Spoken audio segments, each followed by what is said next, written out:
Olá pessoal, boa noite, tudo bem? Vamos fazer uma correção aqui bem objetiva da prova de professor temporário que ocorreu hoje. Pela manhã tivemos a prova de atividades e no período da tarde houve aí as áreas específicas, tá bom? A prova foi bem objetiva, trata-se de um caso, um estudo de caso, um exemplo, e diante desse exemplo ele cobrou ali a teoria. Tá bom? A primeira parte, pela manhã, falou um caso de um servidor João, um candidato João, que ele fez a prova para professor temporário e ele foi aprovado, convocado, iniciou seus trabalhos na Secretaria de Educação. A Secretaria de Educação, como todos sabem, é um órgão da administração direta. E órgão resultam da desconcentração e eles não têm personalidade jurídica nem patrimônio. Tem até a música na desconcentração, eu lembro dos órgãos, é administração direta, eles não têm personalidade. Exemplo, na União, presidência e ministérios, e no DF, secretarias e governadoria, tá bom? Do DF.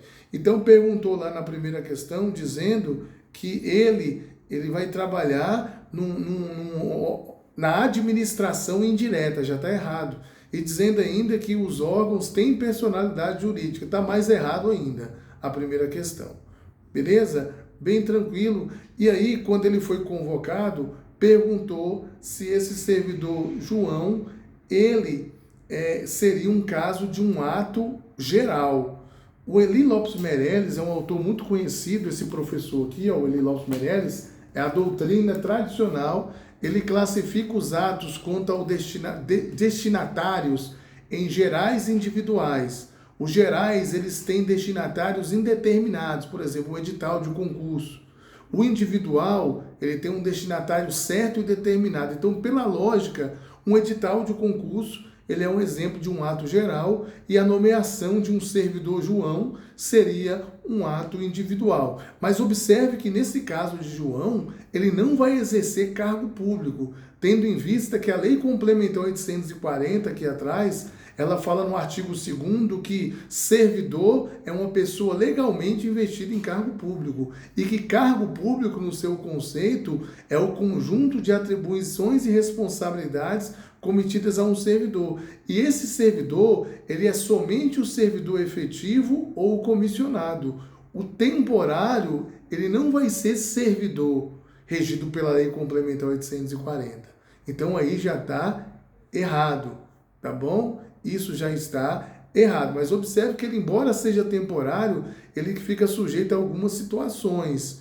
Por exemplo, o artigo 190, ele fala de vários deveres do servidor: ser leal às instituições a que servir, exercer com zelo e dedicação às atribuições do cargo. E aí perguntou se ser leal às instituições a que servir, ele seria um dever do servidor. Seria, são situações lógicas do artigo 190.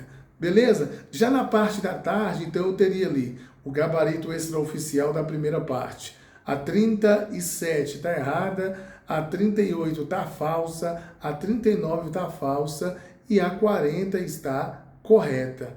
Beleza? Seria isso. Eu até vou colocar digitado aí para você. A segunda parte foi bem tranquilo, falava de um servidor que ele trabalhava na repartição e ele retirou um objeto sem anuência da autoridade competente, da chefia imediata. Isso aí é um caso também de proibição na Lei Complementar 840, é um caso de infração leve.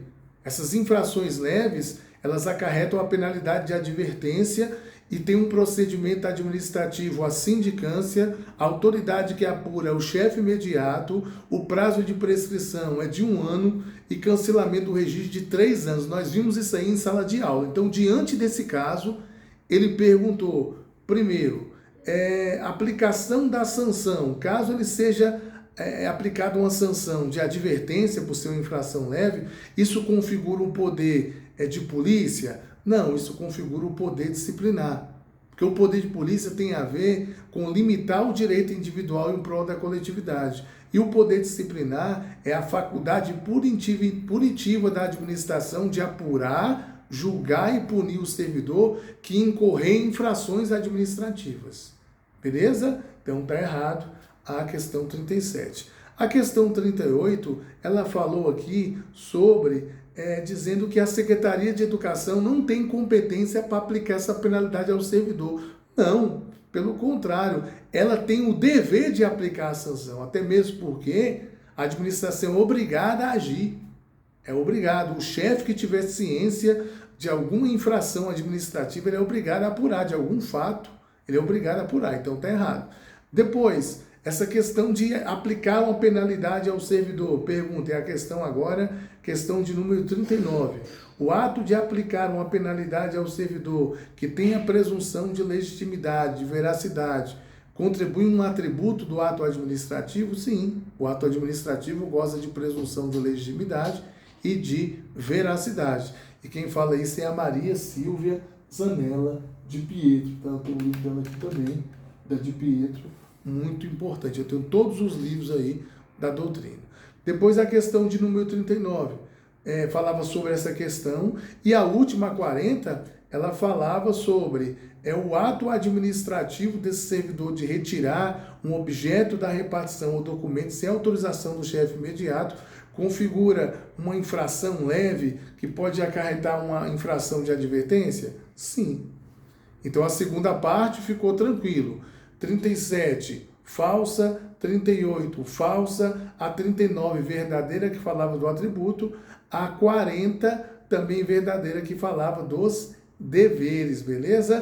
Tá lá no artigo 190 da Lei Complementar 840, os deveres, lá no inciso 2. Bacana? Não deixe de me seguir nas redes sociais. Um grande abraço. Espero que você tenha se saído muito bem na prova, tá bom? A gente foi bem objetivo aqui, o gabarito, e com certeza nós tivemos a oportunidade de trabalhar isso aí nas nossas audioaulas e também nas aulas presenciais. Me sigam nas redes sociais aí, prof.Fábio Silva Abençoado no Instagram e também no Facebook. Um abraço do abençoado. Valeu!